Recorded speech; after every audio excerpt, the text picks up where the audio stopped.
Students, before we discuss about Rutherford's experiment, let us have a quick recap of the conclusions drawn by J.J. Thomson. See, according to J.J. Thomson, atoms contain negatively charged particles, which he called them as electrons. And second conclusion is, atoms are electrically neutral, so equal amount of positive charge is also present in them. You know, students, either a particle will be positively charged or negatively charged or neutral. Neutral means equal amount of positive and negative charge is present. Then the particle is neither negatively charged and nor positively charged. So it is neutral. That is why J.J. Thomson has made this logic that atoms are electrically neutral. So when electrons are present in the atom, there must be some positive charge also in the atom. That is why atom is electrically neutral. Based on these conclusions, he proposed one model of atom which is called plum pudding model, because see, J.J. Thomson's model looked like this. This is the model made by J.J. Thomson. See, the positively charged disk, in that the negatively charged electrons are embedded just like plum pieces in a pudding. That is why he called it as a plum pudding model. According to him, atom is a positively charged disk containing electrons embedded in it. But it was proved wrong by Rutherford's experiment. Let us see Rutherford's experiment.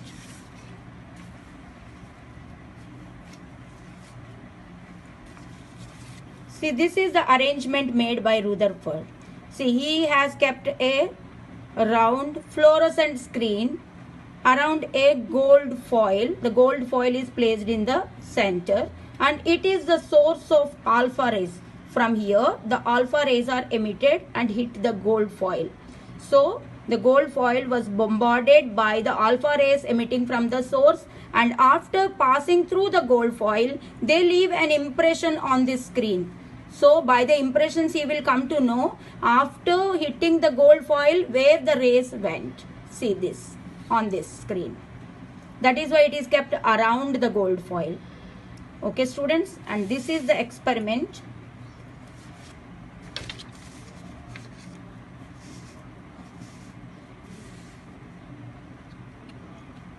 Rutherford took thin foils of gold and bombarded them with positively charged alpha rays. Here comes 2 points. Why Rutherford has chosen gold for his experiment? Not like that it is attractive and good, but gold is a non-reactive metal, first one. Second one is, gold is the most malleable metal. That means gold can be beaten into thinnest sheets. So he wants the thinnest foil of the metal. That is why he has chosen gold for his experiment. Second one, why alpha rays? Why he has chosen alpha rays? Because alpha rays are the smallest rays. It can pass through it. And second one, alpha rays are positively charged particles. He wants to locate where exactly positive charge is present in the atom. That is why he had taken alpha rays, so that he can locate the positive charge. So he want to take positively charged particles. That is why he has taken alpha rays. After conducting the while conducting the experiment, what are his observations? Let us see, students.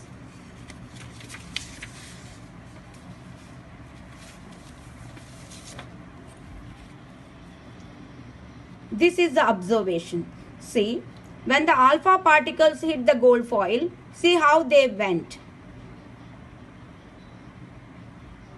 What are the conclusions drawn by this? See, if this is the gold foil and these are supposed to be the atoms of the gold, when I explain it to you by taking a single atom. See, we can see single atom clearly. What are the conclusions? What are the observations? First,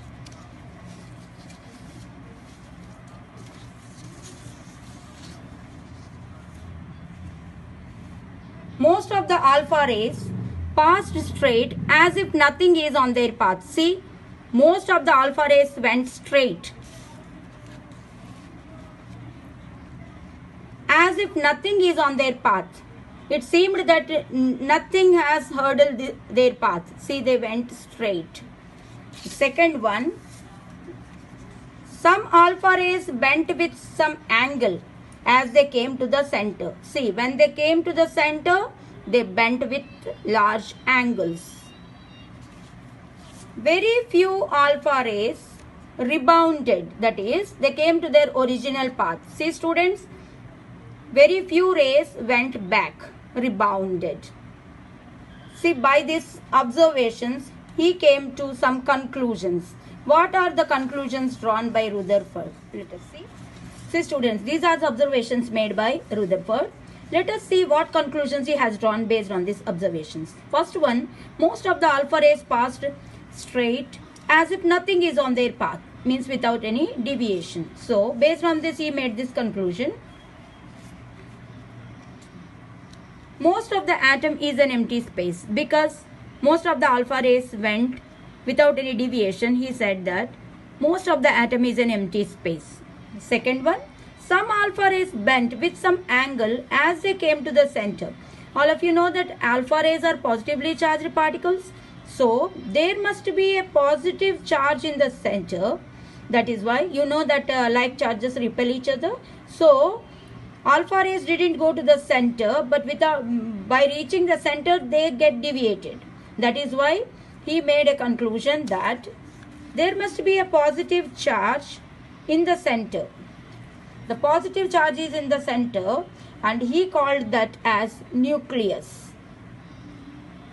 Third observation, very few rays rebounded, means came to their original path, because the nucleus is very small in size. That is why very few rays rebounded.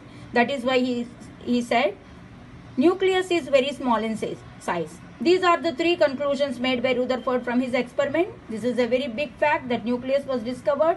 The result of Rutherford's experiment is nucleus was discovered. In the next class, we are going to discuss about the atomic model proposed by Rutherford based on this experiment, and the other atomic models. Thank you, students.